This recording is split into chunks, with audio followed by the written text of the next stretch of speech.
অবরোধ হইল আমরা যে অম্বিকাকুণ্ড রোড, এটা 5.5 কিলোমিটার রোড আছে, এটা প্রায় 10 বছর থেকে বাঙ্গা রোড। অবশ্য আপনারা আইসেন রাস্তা দিয়ে দেখছেন রাস্তার কি পরিস্থিতি। এই দুর্ভোগ আমরা ভুগতেছি আজকে প্রায় 10 বছর থেকে। বিভিন্ন সময় আমরা উপর লেভেলে কর্তৃপক্ষের সঙ্গে কথা হয়েছি, আমরা বিভিন্ন সময়ে বিভিন্নভাবে আশ্বাস দেওয়া হয়েছে, আমরা মানতে মানতে গত 1 বছর আগে বিডিও সাহেব আইসেন, আইয়া আমরা এনে একটা কমিটি করছেন, করিয়া কইছেন 15 দিনের ভিতরে রাস্তার কাজ শুরু হইব, যাতে জমির মালিক, রাস্তার পাশের জমির মালিকানা যারা আছে তারা যাতে রাস্তা কাজ করতে অসুবিধা না করে, তার জন্য একটা কমিটি দরকার। এই কমিটি করা হয়েছে, এই কমিটির সভাপতি আমারে করা হয়েছে।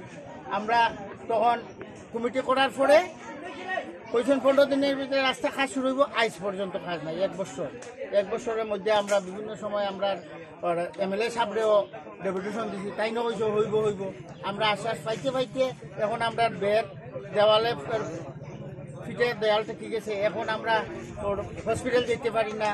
ঢাকা হাই সেকেন্ডারি স্কুল আছে, 3-4টা গাঁওসভার স্টুডেন্ট যায় এই রাস্তা দিয়া। হাই সেকেন্ডারি স্কুলে স্টুডেন্টরা যাইতে পারে না, হসপিটাল কোনো রোগী নিয়ে যাওয়া যায় না। এই যে রাস্তার পরিস্থিতি, আমরা খুব কষ্টে আছি। দয়া করিয়া যদি আমরা সরকার আমরা রাস্তাটা করিয়া দেন তাহলে আমরা কৃতজ্ঞ থাকবো আর কি। আপনাদের এই রাস্তা অবরোধ কতক্ষণ থাকবে?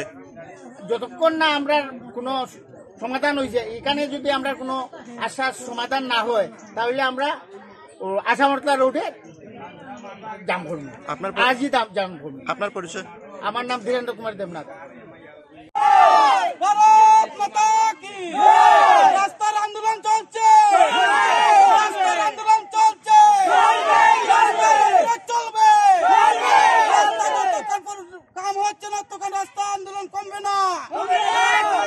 ভারত মাতা কি কিছু চাইতে হয়, এটা আমি ডিএম এর লেখা। স্যার ঠিক আছে, ঠিক আছে, হ্যাঁ, আমি কিন্তু এর বাইরে যাইতে পারতাম না। আমার ডিএম এর লোক আমি দরকার